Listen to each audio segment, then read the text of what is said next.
Hello नमस्कार मित्रांनो, आज बघू आपण गॅल्वनाइज आणि MS स्टील या दोन्हींमधील फरक जाणून घेऊया.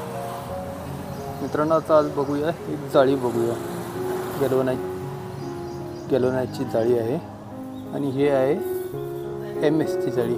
हे दोन्ही जाळ्या एकाच वेळी 2 वर्षापूर्वी आणल्या होत्या आपण ट्री गार्ड बनवण्यासाठी. आता आपण बघूया, हे गॅल्वनाइजची जाळी आहे ही हिला काहीही कोणत्याही प्रकारचा फरक पडलेला नाही. ऊन वारा पाऊस वगैरे काहीच फरक पडलेला नाही. आणि हे आहे MSची जाळी, हे ट्री गार्डसाठी आणली होती. दोन्ही जाळ्यांचे सॅम्पल पीस आपण स्टॉकमध्ये होते.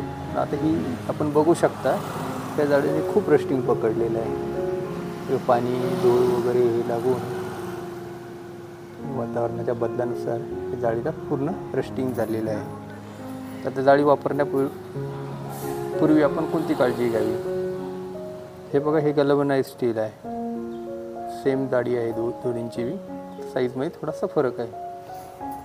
आता हे बघा, ह्या जाळी आपल्याला जर परत वापरायची असेल तर इथं ही इंडोअरच ॲप्लिकेशन केलेलं चांगलं.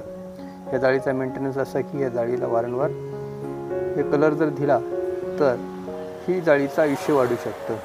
पण तसं गॅल्वनाइजचं नाही आहे. तिला कलर देण्याची आवश्यकता नाही, मेंटेनन्सची काही गरज नाही आहे. फक्त आपण ज्या ठिकाणी वेल्डिंग वगैरे करतो त्या ठिकाणी त्याला अँटीरस्ट पेंट दिला तर त्याचं लाईफ खूप चांगलं राहील. मग भावामध्ये थोडासा फरक असतो दोन्ही जाळ्यांमध्ये, पण ह्याच फरक तुमच्या लक्षात येईल ज्या ठिकाणी पाण्याचा वापर जास्त असतो किंवा पाणी असतं, समुद्रकिनारा, आर्द्रता, अशा ठिकाणी आपण गॅल्वनाइज स्टीलचाच वापर करावा. ह्या जाळीचा उपयोग साधारणतः ज्या ठिकाणी पाणी पडत नाही अशा ठिकाणी करू शकता.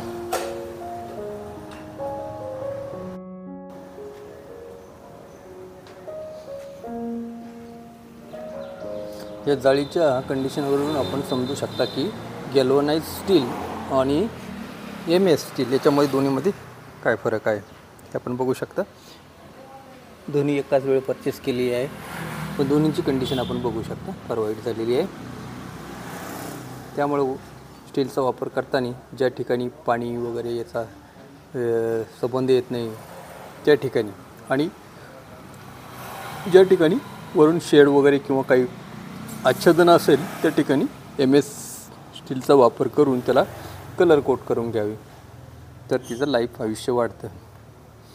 गॅल्वनाइजला कलरची गरज नाही, पण तुम्हाला त्याचा लूक जर चांगला द्यायचा असेल तर गॅल्वनाइज स्टीलला तुम्ही कलर करू शकता.